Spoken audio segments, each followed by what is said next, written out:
All right, y'all, Rick, tomorrow morning show, 29 after the hour. What up, Crack? What up, Rick? Here's what's going on in the world of hip-hop, man. Like, I love surprises, especially when they're pleasant ones. Mm-hmm. Now, you may get a kick out of this because you're a fan of one of these guys. So, there's a group by the name of Lil Brother. They hail from the Carolinas, right?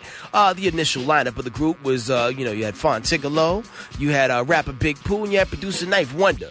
They put out a whole bunch of underground bops, ended up getting signed to Atlantic, and then Fontigolo at one point is like, you know what? Cool with this rapping thing. I'm going to go do this foreign exchange thing for a while. A lot of people know Fontigolo from Foreign Exchange. He's like the rapper / singer of that little production ensemble. Well, out of nowhere, Lil Brother's like, yo, we going to drop an album on y'all. And it's going to come out Monday night going into Tuesday. And, yo, it's been trending on Twitter, like, since yesterday. Nice. Like, it's a solid comeback album for all the day one Lil Brother fans. Now, Eva's looking at me like, who the hell's Lil Brother? Whose kid is this? When you said Foreign Exchange, I was like, he went to college? That's so good. Nah, Foreign Exchange is like the group. So you got this guy named Nicolay who make the beats. You got Fonte who be rapping, and they be like bringing in a whole bunch of just dope, talented people from like that Carolina East Coast, area. You got guys like Zoe, and you got girls like Carlita Durand and a bunch of other people. Yo, Fonte is one of the most underrated rappers in the history of rapidy rap.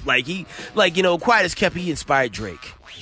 I'm just saying. If you don't recognize, and no slouch to rapper Big Pooh, his rapping partner. They both make a great combo together. I like them together, not separate, but I appreciate them as it comes. But anyway, moving on. Right? Yeah, exactly. Man, I'm excited about that because every time they get something, they always send it to me. I'm like a huge fan between them and the internet.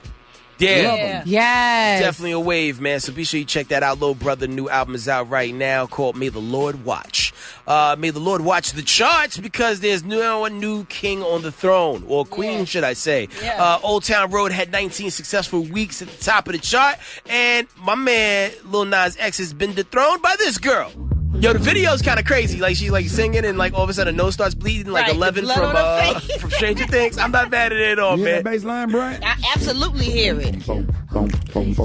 But whoever would think that, there would come a time where, just these people coming out of nowhere, just conquering the charts. Because usually when you conquer the charts that hard, it's usually reserved for people who've been in the game for a long time. Lil Nas X came out of nowhere, had a hell of a run at number one. 19 whole weeks? That's crazy. Like, he beat, one of my favorite icons, Mariah Carey, which is insane. Yeah, so big shout out to them. Moving on, let's talk about this. Let's end it on a beef note. So, I don't know if y'all been following this whole Young Thug YFN Lucci thing that's been going on for, since, 2017, or maybe even 2016, I think it's been popping off. But anyway, so Young Thug dropped a new album last Friday, right? Called, something about How Much Fun We'll Have, or something like that, right? Or So Much Fun, that's what it's called. And YFN Lucci posts Cap-Ass album. And then he also posted, boy almost crapped on himself at Lennox. I had to paraphrase it. Then Young Thugger responded on his Instagram stories with, at YFN, if I didn't like what you do for your mother and kids, I would have been killed you. Oh, that's a threat. Yeah, you can't really threaten people like that on necessarily social media, especially. Maybe he didn't mean literally. I don't know, man. YFN's car's been shot at one point or another, so I don't know. I'm nervous for everybody. And then, YFN, mentioned Young Thug's girl.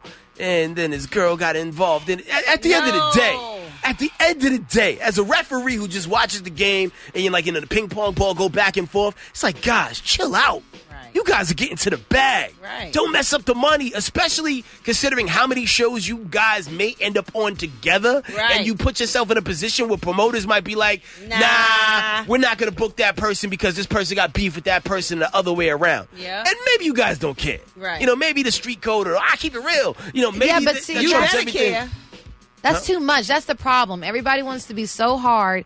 Everybody wants to be so cool that they take it like Brad was saying the other day, leave it in the booth. Yeah. Do it in the booth. Fight in the booth. You don't really have to fight with your hands. That's way too much. And let's just say if you feel like you do have to fight with your hands, everybody needs to do it organized. Like the way, the mafia do. Y'all go into a room, y'all close the door for a minute, and no cameras, no phones, and just whatever happens. Right. And then y'all walk out, and whatever y'all got in your system, you get it out. Exactly. And when we was growing up, we used to pop lock and dance. Dance battle.